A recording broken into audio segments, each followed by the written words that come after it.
राष्ट्रवादी आमदार अपात्रता प्रकरणी आज सुनावणी, उद्यापर्यंत सुनावणी पूर्ण करण्याच्या विधानसभा अध्यक्षांना सूचना। तर अजितदादांसोबत गेलेल्या आमदारांवर कारवाई करा, शरद पवार गटाची मागणी। ठाकरे गटाचे नेते रवींद्र वायकर यांची आज ईडी चौकशी। 500 कोटींच्या कथित भूखंड घोटाळ्याप्रकरणी वायकरांची चौकशी। काँग्रेसच्या भूमिकेने इंडिया आघाडीचं भवितव्य धोक्यात, काँग्रेसकडून एका म्यानात 2 तलवारी ठेवण्याचं काम। प्रकाश आंबेडकरांचा काँग्रेसवर हल्लाबोल। काँग्रेस जाहीरनाम्याचा पहिला मसुदा फेब्रुवारीपर्यंत प्रसिद्ध करण्याची शक्यता। निवडणुकीची घोषणा होईपर्यंत आमचा जाहीरनामा तयार होईल, काँग्रेसचे खासदार शशी थरूर यांची माहिती।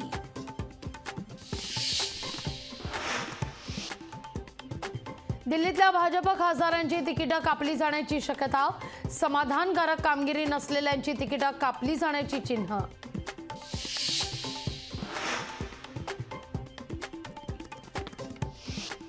आप हरियाणातील विधानसभेच्या सगळ्या जागा लढवणार, लोकसभा निवडणुका इंडिया आघाडीचा भाग म्हणून लढू, अरविंद केजरीवाल यांची स्पष्टोक्ती।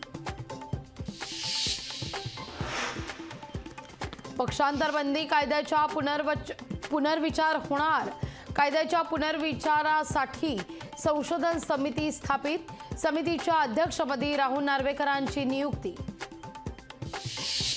मराठा समाजाला प्रमाणपत्र मिळेपर्यंत लढा सुरूच राहणार, जरांगे पाटलांचा निर्धार। सगळे सोयरे जीआरची अंमलबजावणी उद्यापासूनच करा, जरांगे पाटलांची सरकारकडे मागणी।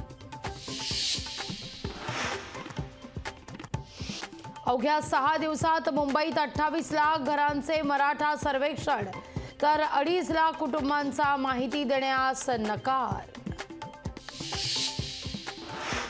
मराठा समाजाच्या आरक्षणाला विरोध नाही, ओबीसींमध्ये वाटेकरी घुसवण्याचा प्रयत्न, ओबीसींच्या तोंडचा घास पळवण्याचा प्रयत्न, छगन भुजबळांचा सरकारला घरचा आहे। मागासवर्गीय आयोग इम्पेरिकल डेटा गोळा करण्याचं काम करतंय, विशेष अधिवेशन घेऊन टिकणारं आरक्षण देणार, मुख्यमंत्री एकनाथ शिंदेंची ग्वाही। मनोज जरांगे पाटील उद्या रायगडावर शिवरायांच्या समाधीचं घेणार दर्शन। 31 जानेवारीला जरांगे पाटील परिवाराची घेणार भेट। मवियाची उद्या बैठकीला प्रकाश आंबेडकर येण्याची शक्यता। 8 ते 10 दिवसात जागा वाटपाचा निर्णय होईल, नाना पटोलेंची माहिती। उपमुख्यमंत्री अजित पवार आज कोल्हापूर दौऱ्यावर, विकास कामांच्या लोकार्पण सोहळ्याला अजित पवार राहणार उपस्थित। अमरावतीत ठाकरे गटाला मोठा दणका, ठाकरे गटाच्या कार्यकर्त्यांचा युवा स्वाभिमान संघटनेत प्रवेश। रिफायनरी प्रकल्प रत्नागिरीत आणणार, प्रकल्पामुळे तरुणांना नोकऱ्या आणि रोजगार मिळणार, नारायण राणेंचं आश्वासन।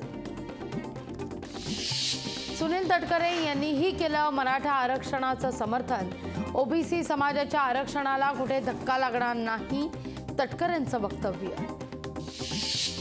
संजय गरुड यांच्या राजीनाम्यानं जळगावमध्ये शरद पवार गटाला मोठा धक्का, शरद पवार गटाचे निष्ठावंत संजय गरुड भाजपच्या वाटेवर असल्याची चर्चा।